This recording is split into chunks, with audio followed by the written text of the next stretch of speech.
هنا البنات راني طيبت ديجا الكسرة الخساس، طيبت قيس تسمى العشاء وخبي منها هكا كسرة ولا كسرة ونص الكونجيلاتور الغدوة للغدا.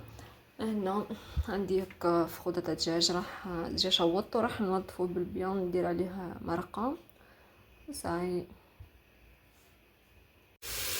هنا قلت نطيب عندي جلبانة، نطيب جلبانة بيضة مش حمراء، يعني الصوص تاعها يكون ابيض.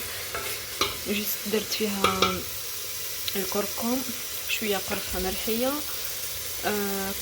كزبر وفلفل اكحل، ملح، ثوم، حبه بصله صغيره كنت قصيتها وحبه زروريه هادي برك.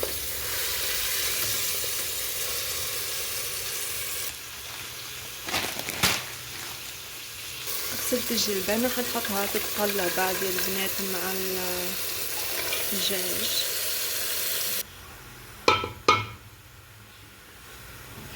هنا بعد ما تتقلى مليح مليح مليح لازم الماكله تاعك يا مدام تحوسيها تجيبين هنا خليها تتقلى من بالي كامل تعرفوا طيبوا ما شاء الله.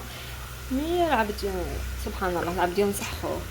المهم تتقلب بيض بيض بيض ونمرقوها بالماء سخون، كي تعودوا تقفلوا عليها الكيكوطه كيما انا ما تكثروش الماء ما تجيش ماء صغيريت من بعد جوست هكا شويه برك ماء، تخليوها حطيب يعني واحد هكاكا في البرمه بلا ما تقفلوا الكوكوطه، زودوا شويه برك ماء ونقصوا عليها النار وخلوها طيب. من الاحسن طيبوها تقفلوا عليها الكوكوطه تجي خاطره وبنينه ما شاء الله. المهم دوكا نروح انا نخليها تتقلب بيا وبعد نمرقها اني من بديك نروح نلم الفوضى هذه كامله اللي تشوفوا فيها.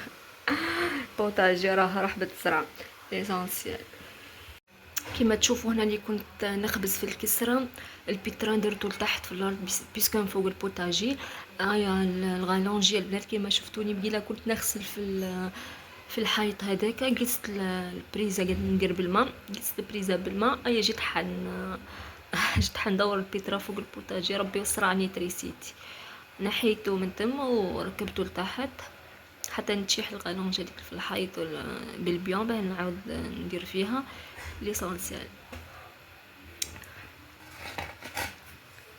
شكون مازال يديرها هذه القرصه الاخرى الكسره. نرجع الطاجين لبلاصتو مهما يكسر الوش. هذو هما الماعن نغسلهم وننظف البوتاجي ومن بعد نوريكم الجلبانه كيفاه طابت. ديجاني مرقتها صاي وقفلت عليها الكوكاطه هكا جوست مام با 10 دقائق هكا نطفي عليها صاي. الحمد لله كملت غسلت الماعن